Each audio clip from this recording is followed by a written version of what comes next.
Kamu mau nggak jadi pacar aku? Mau.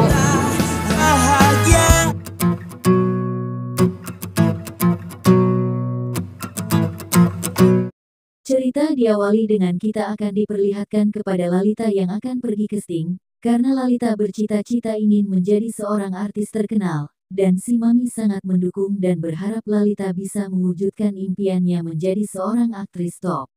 Sesampai di tempat PH film, Lalita terpeleset di pelukan seorang office boy yang sangat kalem dan ganteng. Office boy tersebut bernama Dimas. Lantas, Lalita sangat kesel karena ia diselamatkan oleh seorang office boy. Bilang aja itu lu nyuri kesempatan dalam kesempitan kan buat sentuh-sentuh gue.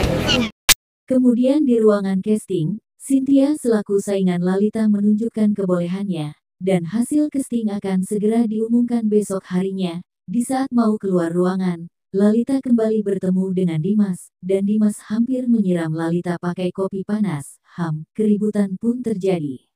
Di malam harinya, Edo datang ke rumah Lalita, dan ngasih coklat kesukaan Lalita, dan Lalita gak bisa tidur karena menantikan pengumuman untuk hasil castingnya, dan Lalita sangat sayang kepada Edo, tapi hanya sebatas sahabat aja. Gue sayang sama lo. Sebagai sahabat.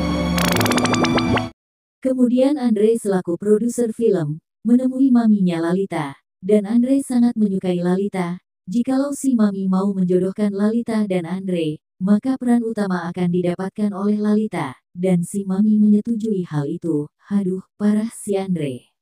Di hari itu juga, Lalita sangat bahagia, dikarenakan ia mendapatkan peran utama dalam sebuah proyek film tersebut, sementara Cynthia hanya pemeran pembantu utama. Wedeh, Cynthia sangat kesel betul.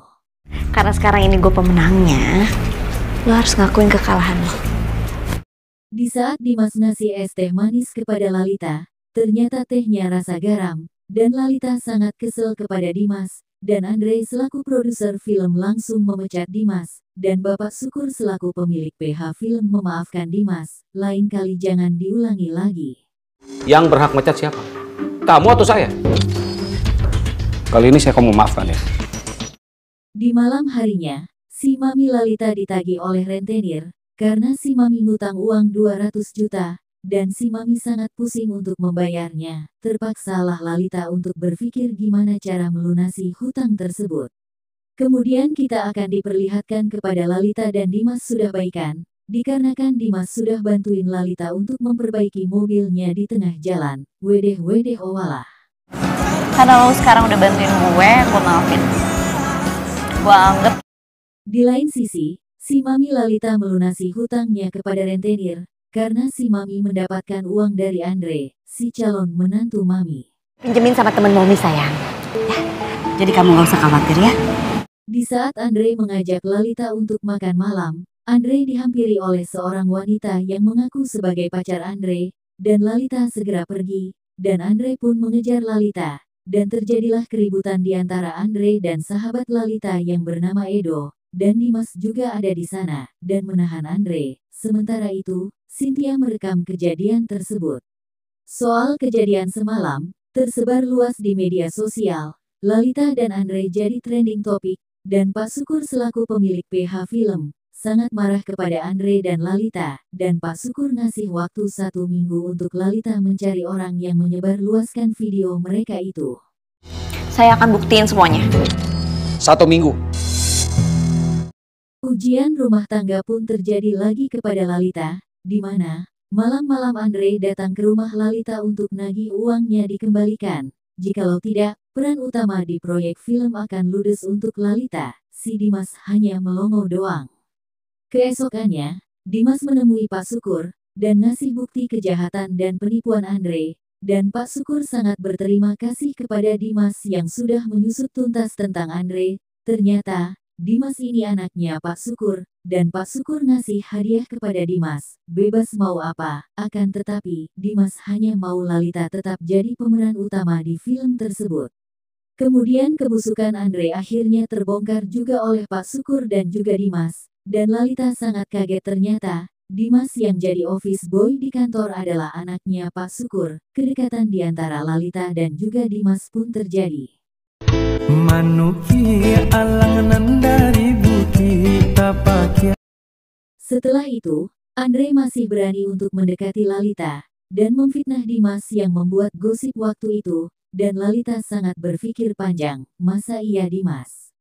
Kemudian Lalita menangis ke tempat Edo, dan bilang kalau Dimas yang nyebar gosip itu.